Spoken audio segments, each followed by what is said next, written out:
The first thing I'd like to do just to get on tape is just to get your name, first and last, and the correct spelling. So I have it.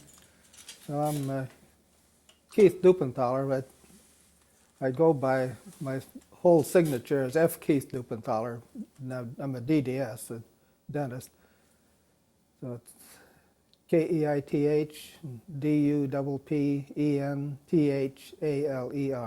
Double P. Mm-hmm. Double P.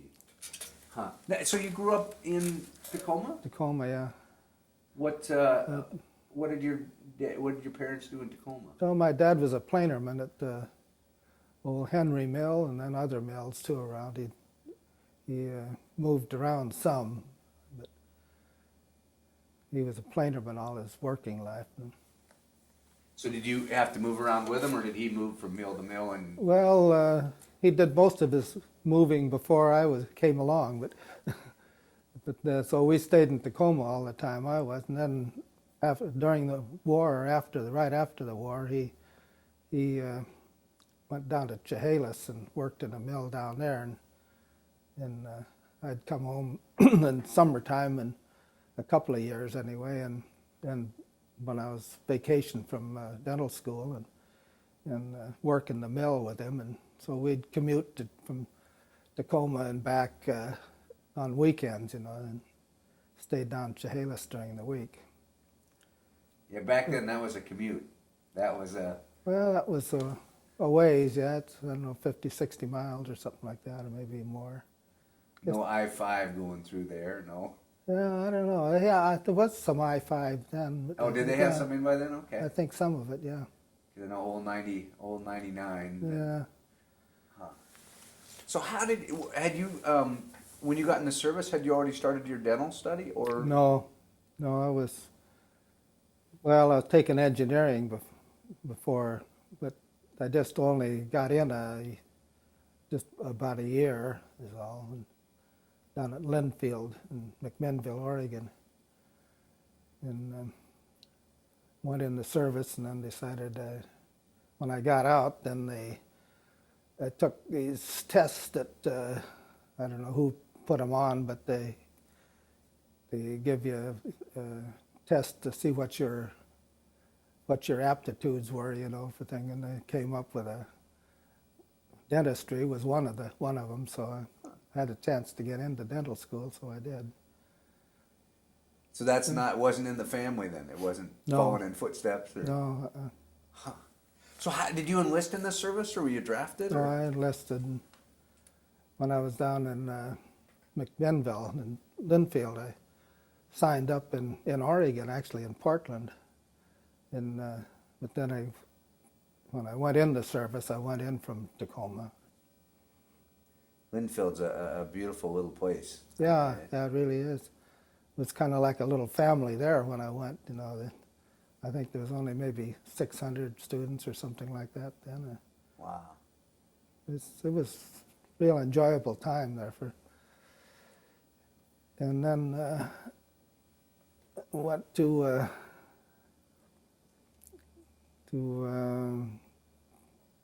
Lincoln, Nebraska for kind of indoctrination, and boot camp kind of was it. And then they were having so many applications for cadets at that time that they had to kind of funnel you into Santa Ana, where we went for the pre-flight. So we went up to Bozeman, Montana, at the university up there, and I was only there for about 5 or 6 weeks or something like that. Then I went down to Santa Ana and then through the pre-flight and then on to basic, primary, basic, and advanced. Did you choose Army Air Corps, or how did you get into flying? Was that an interest? Yeah, I wanted to do that anyway, but so I was going into aeronautical engineering, although it was just kind of basic engineering when I started there. So had you done any flying at all before getting? So you had to start from ground zero. Yeah. Then. Yeah, but Bozeman we got like 10 hours or something in like Piper Cubs, you know, but just kind of an indoctrination thing. So we almost started from scratch when we got to primary. Now, are they weeding people out all along? Like at Bozeman, you did the 10 hours. Are they kind of saying, oh, nope, you'll never be a pilot? No, no, they didn't do much there. But they started in when you got into primary and basic, especially they started weeding you out there. But most of the fellows went through all right, it seemed like, that I was with anyway. How extensive was that training? Extensive? Yeah, I mean, were they rushing you through or? No, no, it doesn't, not really. I think that was, what was it? About 3 months for each phase there, I think. And you got pretty good, you know, a lot of flying in when you were in primary, and then basic. Primary, you started out with an instructor, but that was only for the first few hours, and then you soloed, and that was a big event, you know. And then he'd just, once in a while, he'd fly with you again, but most of the time you were flying by yourself then. So when you did your first solo, you did it in a small trainer? Mm-hmm. PT-22. They have one flying around here, and every time it goes over, I can remember that because it has a real distinctive motor sound, a put, put, put, put, put, kind of, you know. Is that a fixed gear landing or a fixed gear? Okay. Yeah, but it was a low wing monoplane with fixed gear. Boy, I flew some the Shermans too. They were a biplane, but mostly the PT-22. So how old were you at this time? Like 20? I was probably 19. Something, I think it was 19 probably doing most of that. That had to be pretty exciting. To be a 19-year-old kid and yeah, it was really. I really loved it, you know. It was just really a great time. A lot of good pals and everything, you know. So did you, from Bozeman, did you follow a group down to California or? Yeah, that group that was in Bozeman, I think we all went down together probably on that. But that was, I don't know, maybe 100, maybe not even that many, but we went down as a group, and then we got put out into different primary training schools, you know, and so you might not stay with the same guys all the time, you know. So what all? Because you're not only having to learn how to fly, but you're having to learn the military and everything at once. Yeah, and you learn. You have ground school most of the day, and pre-flight you're doing at ground school all the time. You learned navigation and code, Morse code, and all kinds of things, you know. Then when you get into primary, then it's mostly flying and that. And the same in basic and advanced. You still have ground school, and you have in advanced you have especially aircraft identification. In fact, you had that all the way through, where they flash the pictures on the screen, you know, and you have to identify them what plane it is, you know. You get pretty good at that? Well, yeah, we got good to where we could pick them out pretty well, you know. Nowadays, you know, they have all these flight simulators, and you go into the computer and do that. Not like that back then, huh? Well, we had the Link Trainer, which is your instrument. You know, you're in a little box-like thing, and you fly on instruments, you know, in there. They have different problems for you to solve while you're flying, you know. So it's kind of like a simulator, but it isn't. You don't have a picture of anything in front of you like they do now. you just have your instruments, and they'll tell you whether you crashed or not. Not good news. Yeah. So it's kind of like a cockpit then. They have the Yeah, it's just like the cockpit of an airplane, and just all enclosed. So it's on kind of I don't know what, but so it rocks around. You can move it, like an airplane. So you got a little bit of the feel then. Yeah. So are they manually adjusting instruments to give you situations, or are they just feeding you? Yeah, they're talking to you most of the time and telling you what course to fly, and it's kind of a problem anyway that they have worked out there that you have to solve, so while you're in there. But Were you a natural at it? Was it something that you picked well, up? I picked it up really well, yeah, because I really liked it, and I went whole hog into it. Most of the guys did too. They're all pretty good, smart guys in there, That's and the pilots. I mean, not much different than today in the fact of the Top Guns. Pilots and aviators were pretty well respected. Kind of yeah, I think so. A lot of responsibility and. Yeah, especially I wanted to fly fighters, but when I got to basic, they used to, these P-38s used to come slow rolling up the runways, and about every day. They must have had a field pretty close around there, because they'd come and buzz us all the time, and I said, boy, that's one for me. And when we got ready to leave basic, my instructor said, well, you better sign up for single engine advanced. He said, if you want to fly fighters. And I said, oh, no, not me. I'm going to fly P-38s. He says, okay, but remember I told you. So I signed up for 38s, and when we got up to advanced, they had these UC-78s. We called them the bamboo bomber, but they were a little twin-engine utility plane sitting on the flight line. We all said, boy, I don't think they trained 38 pilots in those. and about the next day, they had a big general meeting there, and they says, sorry, fellows, we need bomber pilots. That was the time all these 17s were going down, like mad over there, and they really needed the bomber pilots. So they says, we know you signed up for fighters, but that's the way it is.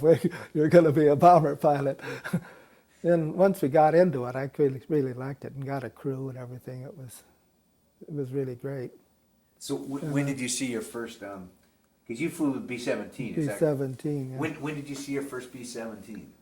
Well, that was in transition training, and that's after advanced, and you get your wings and commission, and then you're assigned to wherever you're going for transition into the actual plane, that you'll fly probably.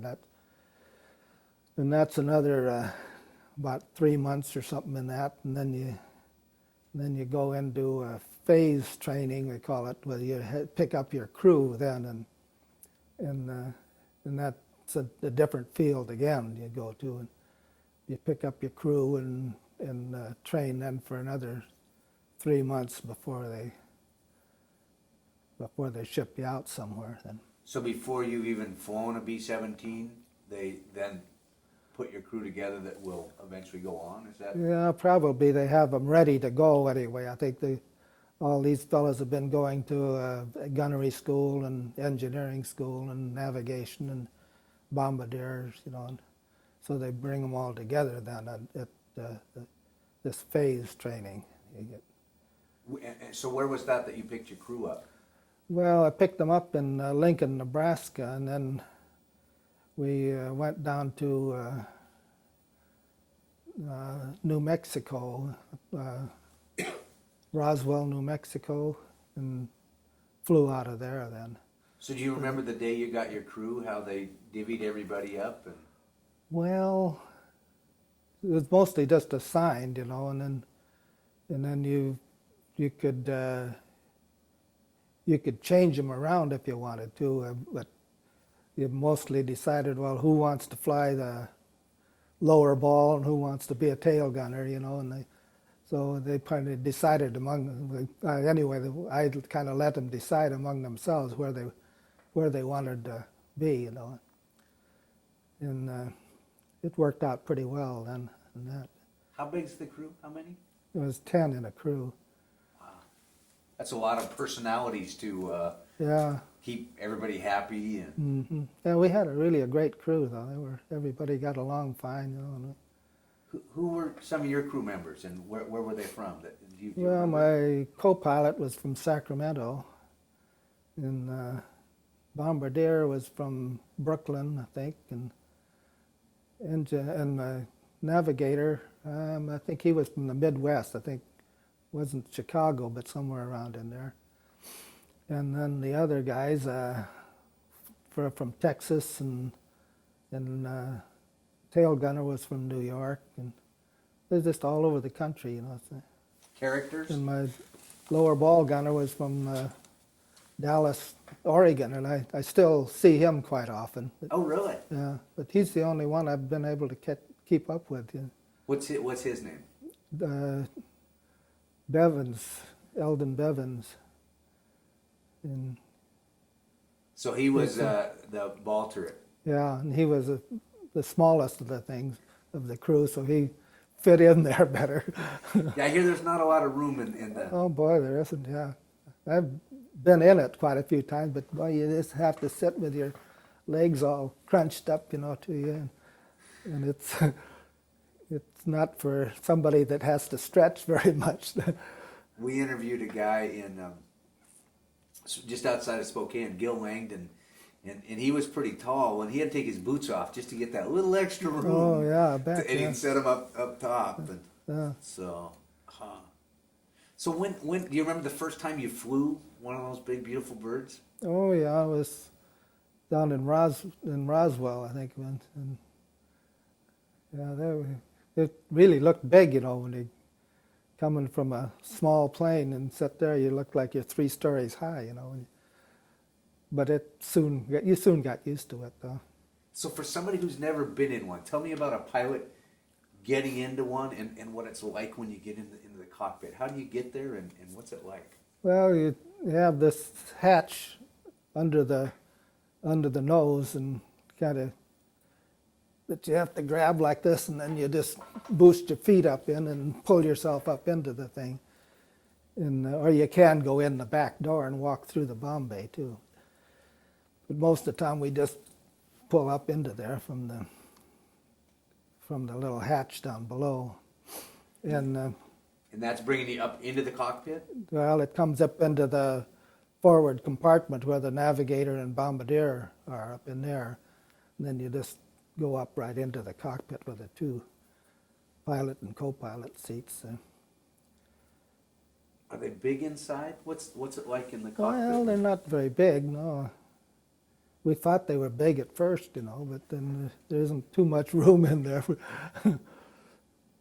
Now, is there a specific side that the pilot sits on and the co-pilot sits on and all? Yeah, pilot's always on the left and the co-pilot on the right. Is there a reason for that, or that's just the way that it? Just the way it is, I guess. And tell me about gauges and things around you. What's all around in the cockpit? Well, you got all kinds of gauges there. If you have 4 engines, so you have a gauge like for the oil pressure and temperature and everything for each engine, and RPMs and 4 throttles, but the throttles are linked so that you can push all 4 of them at once, or individual ones as you want to. Are they hard to work? I know. I know. So they're pretty easy to. Yeah, it's easy to work. What about firing up the engines on one of those? How do you fire them up? Well, you just have a starter thing, inertial starter that you push, and then it'll start the engine going, and then it goes faster and faster till it takes off. And you have to have your instruments set, for the starting. So you start one at a time? Yeah, you start one at a time. But you don't have any particular sequence, although there's one that's got more of a generator on it that you usually start that one first, and then because you have to have a ground generator too to get things going. And then you can disconnect the ground generator after that. So besides your crew on the plane, did you also have a ground crew? Well, there's a ground crew, yeah. Is that the same one all the time, or just that's whoever's? Well, if you're training, you might get different planes all the time, And when you're actually assigned to a group and flying combat, then you usually have the same plane. And although not always, something might be the matter with one, so they'll shift you to another plane that's a little more ready to go, What's your favorite part about a B-17 as a pilot? What do you enjoy? Did you enjoy the most of it? Well, I like having the crew, and the camaraderie, and we got to be a real unit, that everybody looked out for everybody else. And it was a B-17 was a plane you could really trust. It'd fly through practically anything. It seems like it'd fly with 2 engines out and still fly, but you'd lose altitude probably.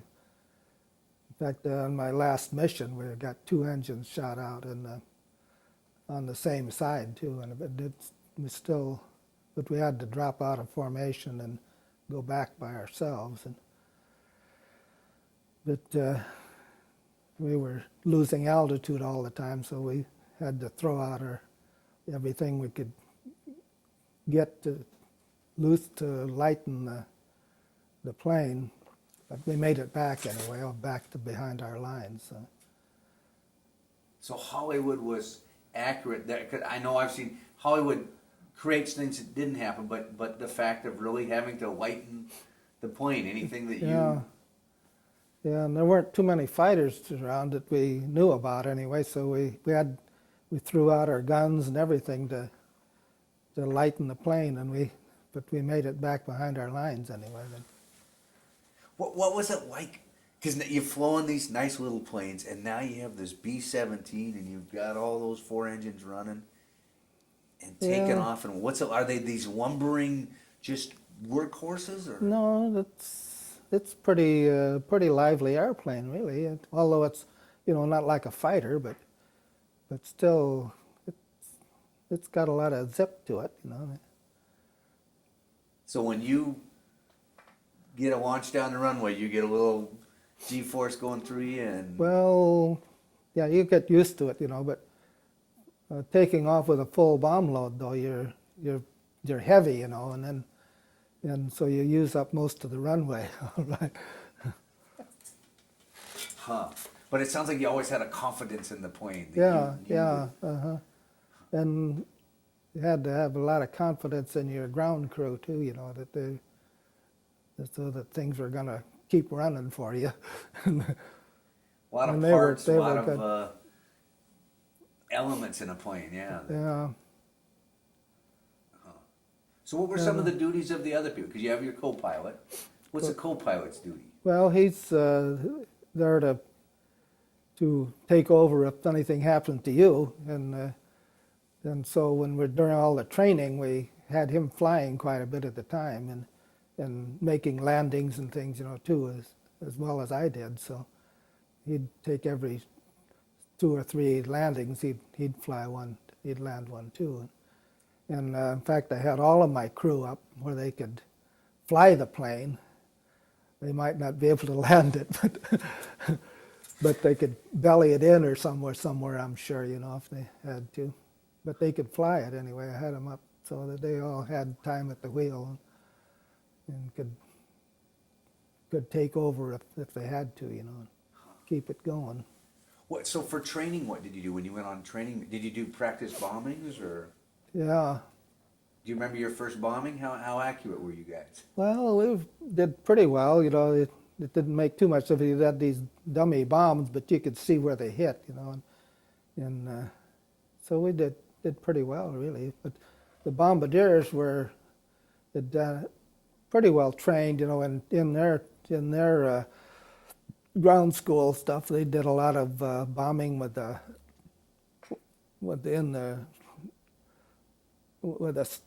Norden sight on a thing that they had in their training. I mean, it was kind of like a little stand with this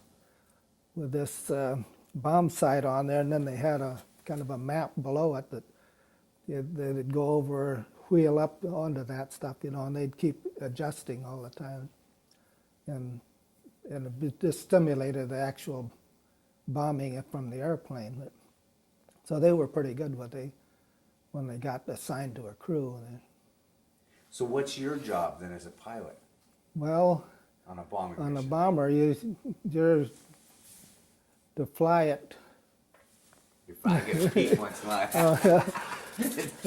You're, I know these aren't the most comfortable chairs. I apologize. Of course, you take off and land is the main thing, but then you have to fly formation and fly it to the initial point at least, and then you usually put it on when you get to the initial point of your bomb run, you put on autopilot, and then the bombardier flies it from the bomb sight is hooked into the autopilot. So you have to keep all the instruments and the engines going at the same speed and everything, so you get a smooth flight if you can. You can't be moving around, and going here and there. You got to stay right on one track all the time until you release the bombs. So once you get to I didn't realize that. Once you get to the bomb site, you put it over on autopilot, and the bombardier is now. Yeah, he's actually flying the plane right up from the initial point up to the where you drop the bombs. And then bombs away, then we put it back on, take the autopilot off, and you're manually flying it again. So is there much chatter on and they really do say bombs away? Do they really? Yeah, the bombardier will say when he releases the bombs, he'll say bombs away, and then. Can you feel them? Can you? Yeah, your plane rises. Is that a pretty dramatic? Yeah, you can feel it anyway. You just go right up when you get all that weight out of there. Did you do a variety of types of bombs, or what type of bombs were you flying? Well, mostly we had the 500-pound demolition ones. That once in a while we'd have fragmentation bombs, and sometimes we'd fly 1,000-pounders or something like that. But most of the time we flew the kind of the regular, you might say, or go for railroad yards is the main thing, or factories, and we tried to hit our targets all the time, not just go into the town or something, Now, as a pilot, do you see the ground where they're being bombed, or you're in charge of formation?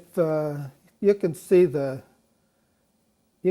ground, but you're in a formation. You have to keep in formation, and for the first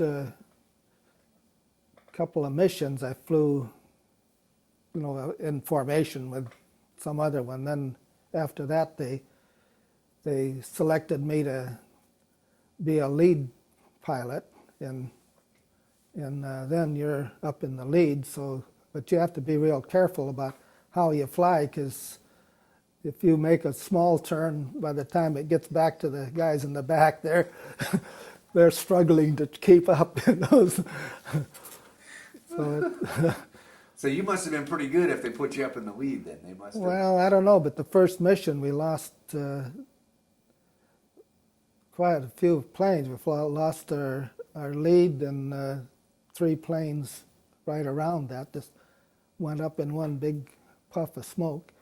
Must have got hit right in Bombay or something, you know, and the whole thing went up. And so they lost the lead and the deputy lead and a couple other planes right at one time. And in fact, a lot of the planes in our squad, I was the only one in the squadron that came back that day to our field.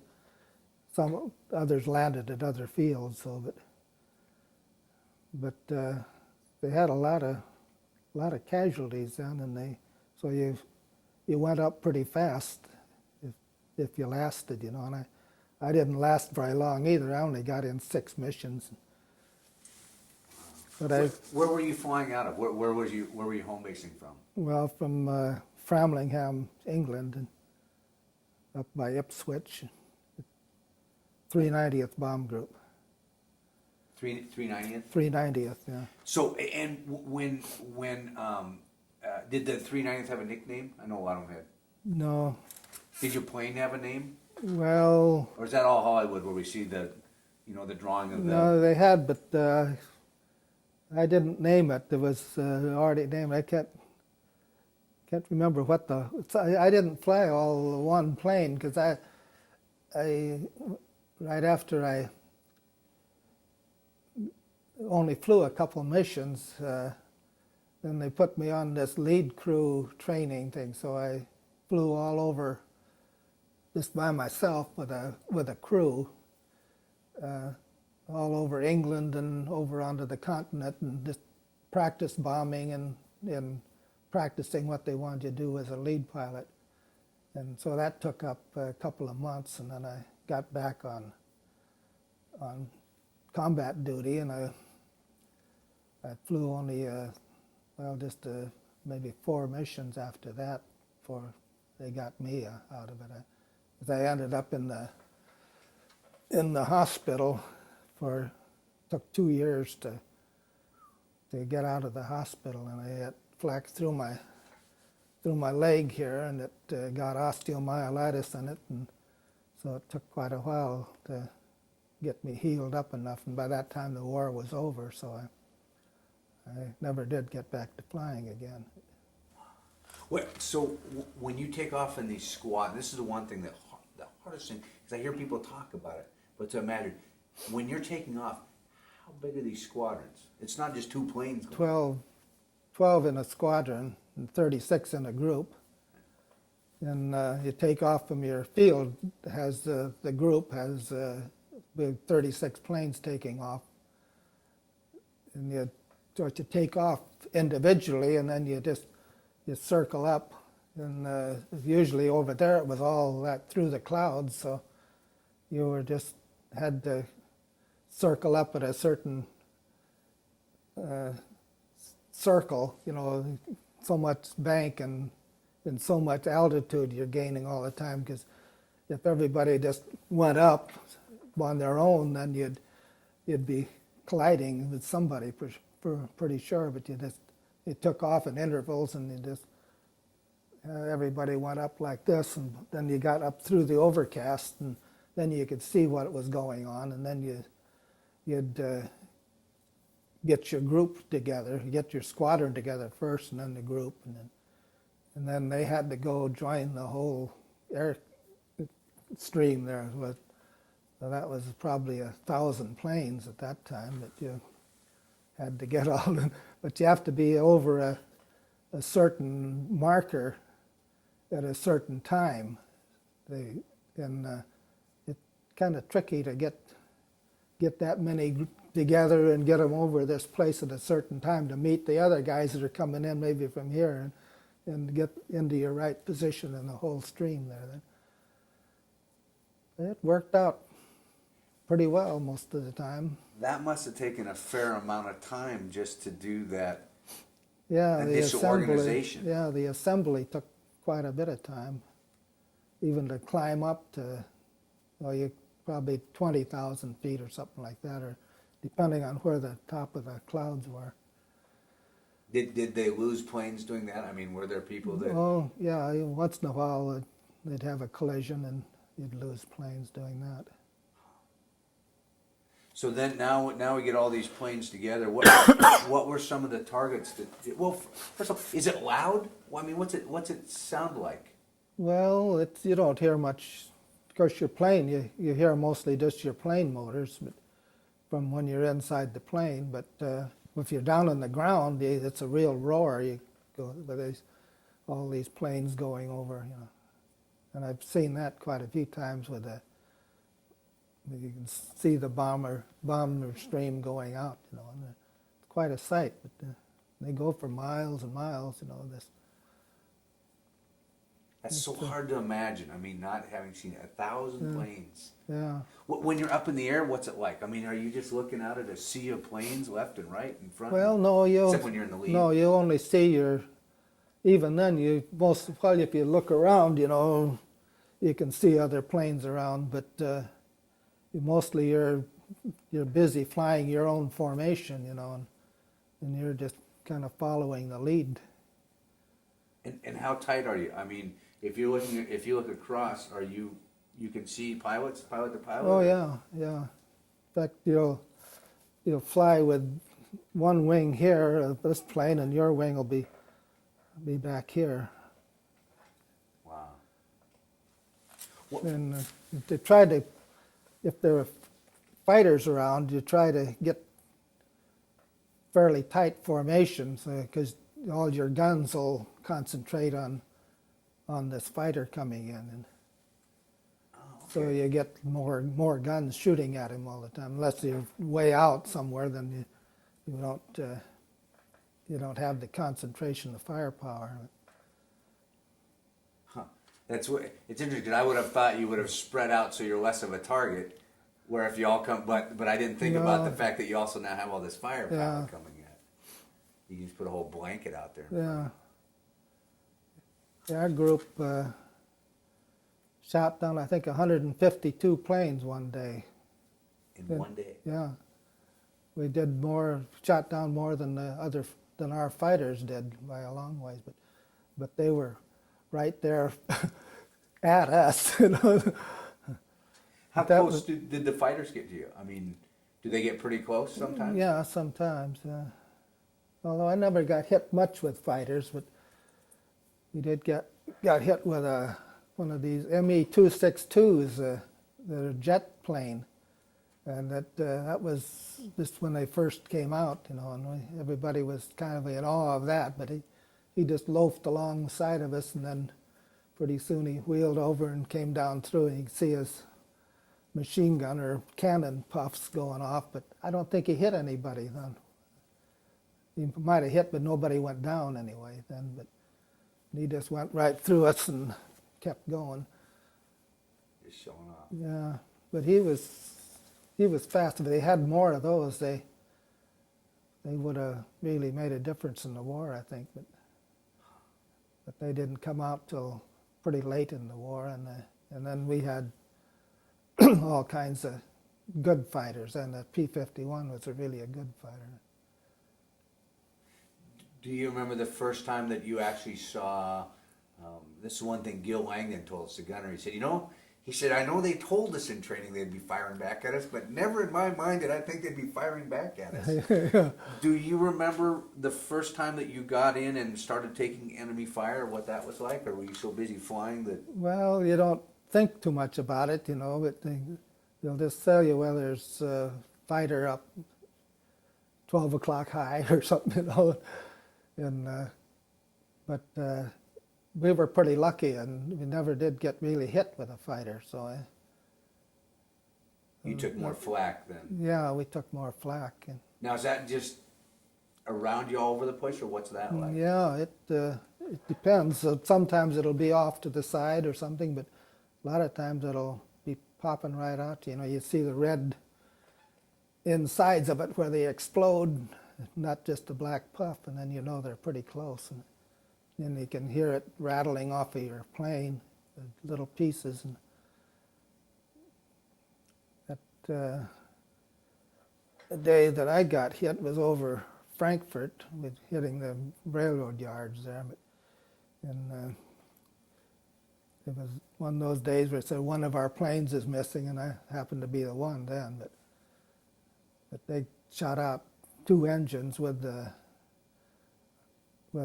just anti-aircraft, just flak, and shot out the hydraulic system and the 2 engines, and so we just couldn't keep up with the group anymore, so we had to drop out and just go down. But we were lucky they didn't have any fighters around there then. So what do you do? Drop down at a different elevation and then slowly drop out of formation, or? Yeah. And what's you just tell them you're going to have to leave, and so you drop out, and then I was in the lead then, and somebody else had to come in and take over the lead. Now in the movies they always show the controls going wicky-wacky in around and everybody crazy. Was that what it was like with you, or were you so well trained that? No, we had to feather 2 engines, 2 props, and but you just do what you have to do to keep the plane going, and there wasn't any excitement hardly, it was just, there's no panic anyway. It was just doing what we could to keep that airplane up. And you lost both engines on one side, is that right? Mm-hmm. Smoke coming out of it, no fire or anything like that? No fire, no. But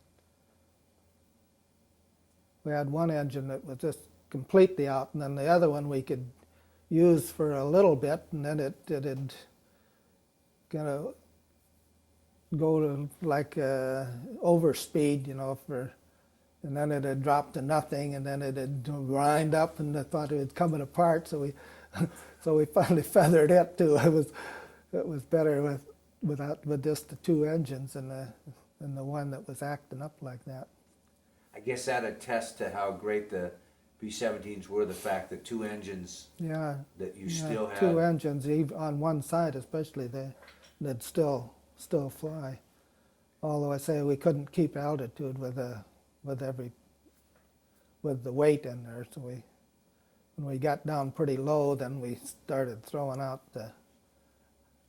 everything we could to keep the weight up, from getting us down anymore. And then we called into an emergency field.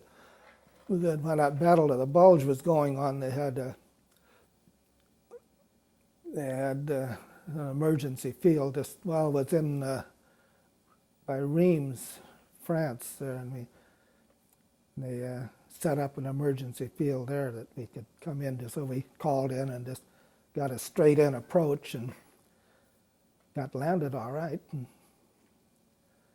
But then I ended up in the hospital, and some of my crew got hit too. But my engineer had his foot blown off, so he wasn't in very good shape. But then I ended up with my leg that got osteo in it because it got infected.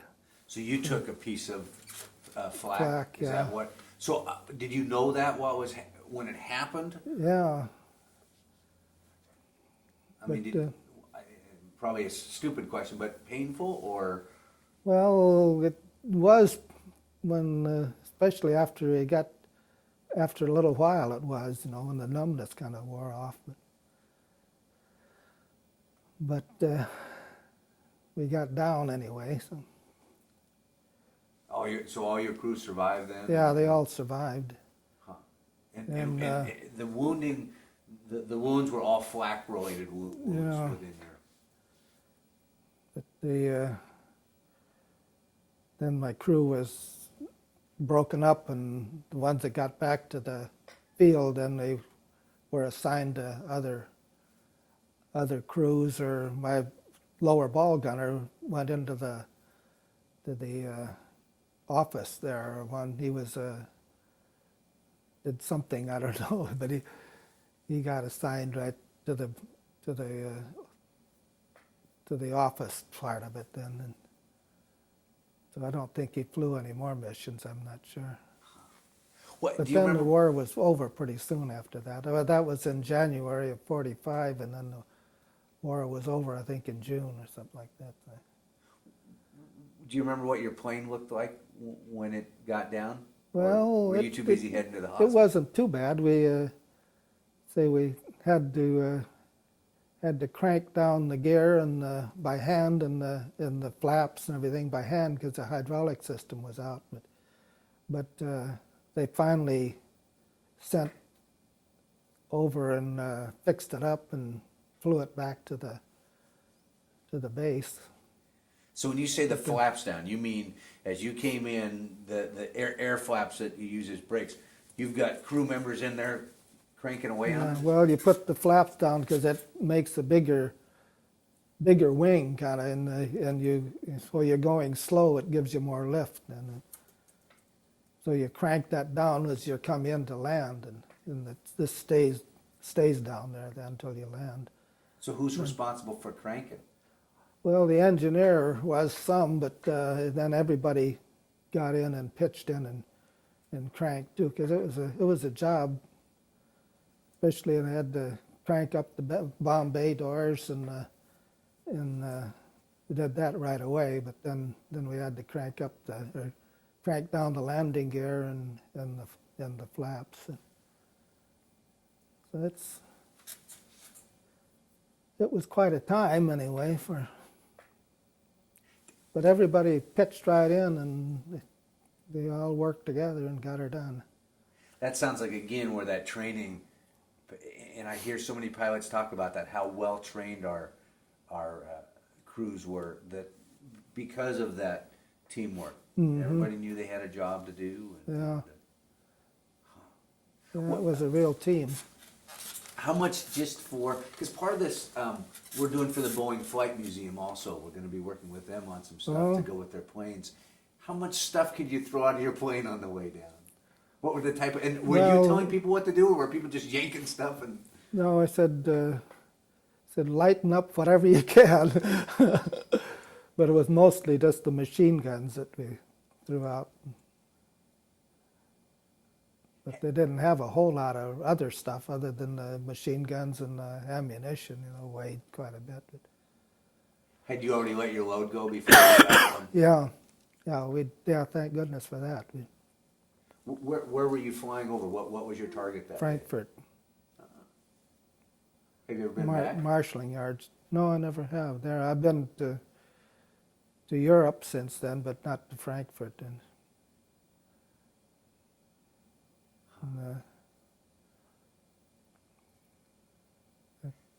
Was flying a plane?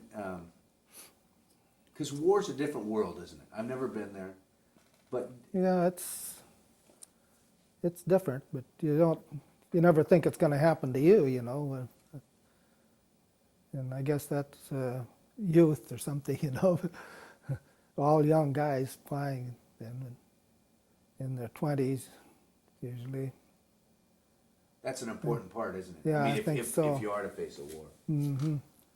Yeah, it's a thing that young fellas do better than old ones, I'm sure. Did you, within the crew, joke around some? I mean, were there pranksters within your? Oh yeah, it was quite a bit of joking going around, Were there favorite jokes to pull on people, or? I don't know. There's something that came up at the time, they'd joke about. And so everybody got along fine. There no fights or anything like that. What was a bomb day like for you? When did it start, and what did you have to go through to get ready for a mission? Well, you got up at an ungodly hour, like 2 or 3 or 3 or something like that, I think, and went to breakfast, and then you went in and got your gear and all dressed for the thing. They had electric suits, but they didn't seem to work very well at the time, so usually wore these fleece line things. And then after you got dressed and then you went into the briefing and there you were going and give you all the information on it, you know, where the flak was and whatever information they had, what the weather was, you know, and then we pile into trucks and go out to where the crew would go out to the plane and start her up, or wait till they're ready to go, and then you start it up and taxied out. And you taxied out, and so you were kind of in the position you should be when you were up in the air, you know. How long was a mission? Well, the longest was about 10 hours, I think, something. Are you pretty spent after a mission? Well, because adrenaline flows or not? Oh, I don't know, not too much, I don't think, depending on what happens, you know. But most of the time you're just sitting there flying, you know. You're not getting shot at or anything most of the time. Now I'm trying to remember. The B-17 is not pressurized. Mm-mm. So it's you not. were on oxygen. Above 10,000 feet, you had to go on oxygen, and so you wore this oxygen mask. And it's not warm. No, it's cold. It's 20 below or something like that way up there, you know. And I've heard people say even the oxygen mask, if you got condensation, it would ice up on you. Is well, it probably could, yeah. But I never really didn't bother me too much with the cold, you know. 'Cause we were pretty well dressed for it. What about, because you have pretty extensive clothing on. Now, did you wear a parachute or not? Well, we didn't actually wear one when we were flying, but we had it right there where we could clip it on.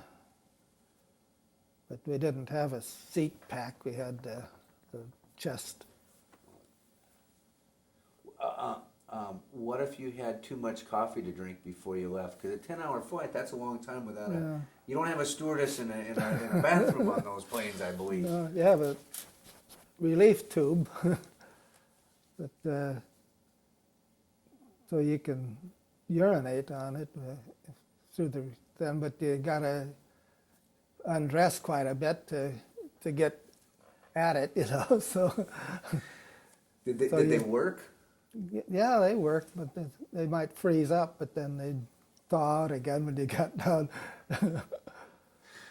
That's the thing that a lot of kids are always curious about, is because it's stuff you don't think about. You know, oh yeah. Yeah, you're in real trouble if you had to have a BM, though. That's because it was really cold up there. You'd really have to undress then. So you made sure you went potty before you got in there. Did they teach you that in your training class? Was that one of We the? just learned that. I assume that's probably one of the old pilots always laughed at the young pilots that would give them a little extra coffee or something. And say, here, have a big breakfast. Yeah.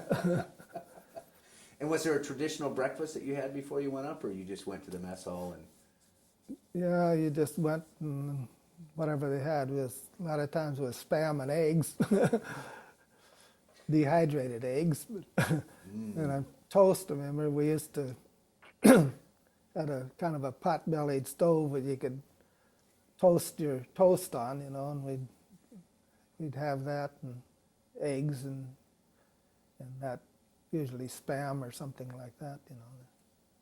But it was okay. I never did eat Spam for quite a while after that, though.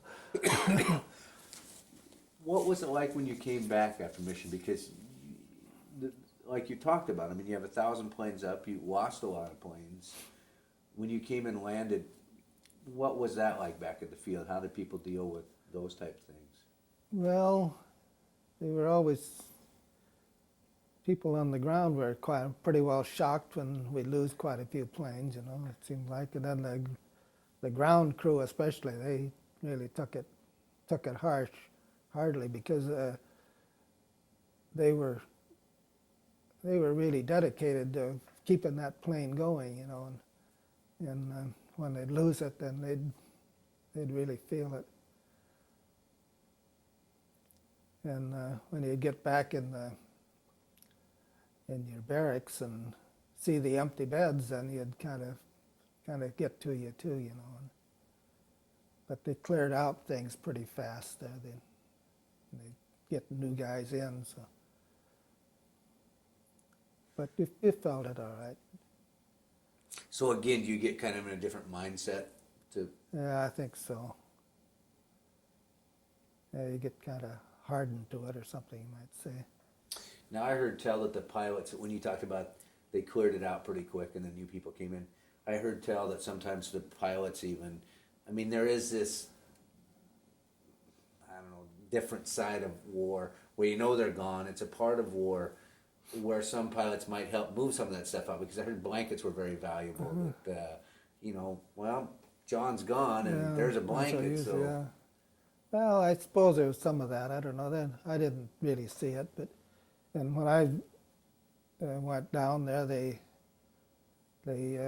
packed up my stuff that was there, and I think just about all of it was still there. But I don't know what the heck happened to it, because they shipped it to me one place, and then another place I had to go, and I came back on over the channel there, and all I had was a nightgown, you might say, and that was it. Oh boy! Did pilots stay in certain quarters and crew stay in other quarters, or did you stay together as a crew? No, the officers stayed in one place and enlisted in another area. So you were a crew as long as you were on the plane, and that, Mm-hmm. which I think a hierarchy like that is important in situations like this. I mean, there needs to be a. Well, yeah, there should be somebody in charge anyway, I think. And,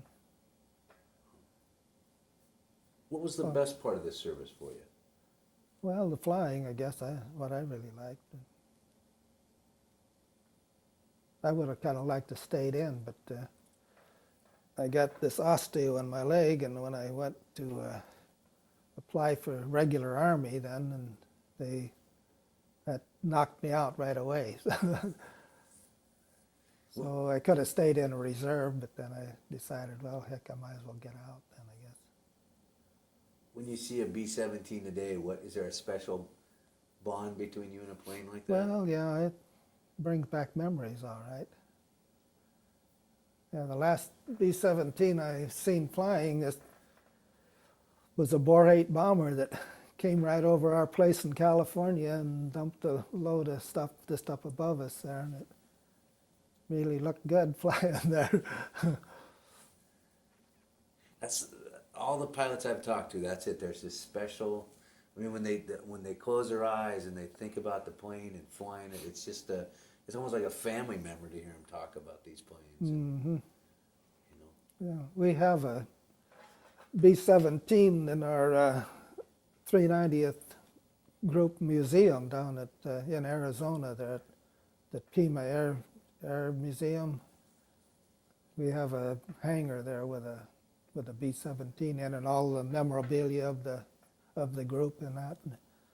So that's really interesting. I go down there once in a while and see that, you know, and it brings back a lot of memories.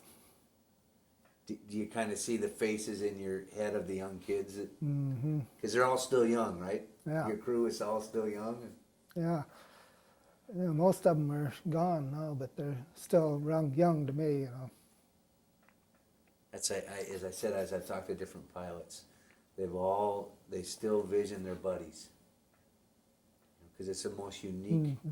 I'll never experience what you experience. I mean, war is terrible, but there's this camaraderie ship that you form that's amazing. You know, they Yeah, it depended really on is, you. yeah. You depended on them, they depended on you. Mm-hmm. Eat together, fly together. Yeah, it was a kind of a highlight in my life, I think, for the time I had in the service there. What was the hardest part of the service? I don't know. I liked it all, really. I say I would have liked to stayed in. I liked it so much, but hardest part was getting out, I guess. You proud of what you did? Well, yeah. Although I just did what I was supposed to do, I think, 'cause That's the amazing just what thing. I was trained for. People to understand that you know, in history they created heroes and things of that sort. But I talked to so many veterans, and that's it. It was a job to do. Mm-hmm. Different than today. In what we're facing today. Well, I don't think so. I don't know. I think the guys that are in there are in there to do their duty. Just the same as we did. But did you have a clear vision of what your duty? What I mean, Vietnam changed things because of what happened to our poor soldiers that came back that were spit on and things Yeah. like that. Yeah, Now that's a with shame. now with Iraq, what's the focus? Yeah, it isn't so clear probably. Then it was good against bad for sure, you know, but now you don't know. There's so many factors in it that it isn't quite so clear cut. Would you do it again if you Oh. rewound the clock? And Oh yeah, I sure would. well, thank you very Yep. much. Is there a part of what we've done this for? This is driven by a group of World War II vets. Do you think there's a message for generations to come that you and I'll never meet, that they should know about World War II, that maybe the history books have left out? Or Well, I don't know I think the history books probably have covered it pretty well in the movies and things like that, if they take time to read it or to look at them and see what did happen. that's what we try to Okay. do, is to personalize it for them, so that in reading it, it's just not names and dates, that they see that these were real people Mm-hmm. doing real jobs out there. When you, oh, sorry. Go ahead. When you see the American flag, what do you feel when you see the American flag? Well, I'm proud of it, you know, and I'm proud of this country too. I think it's has faults, but it's still the best country there is. There's no question about that. Mm-hmm. Well, thank you very much. Oh, you bet. I'll get you unmiked. I got you tied down there. Okay.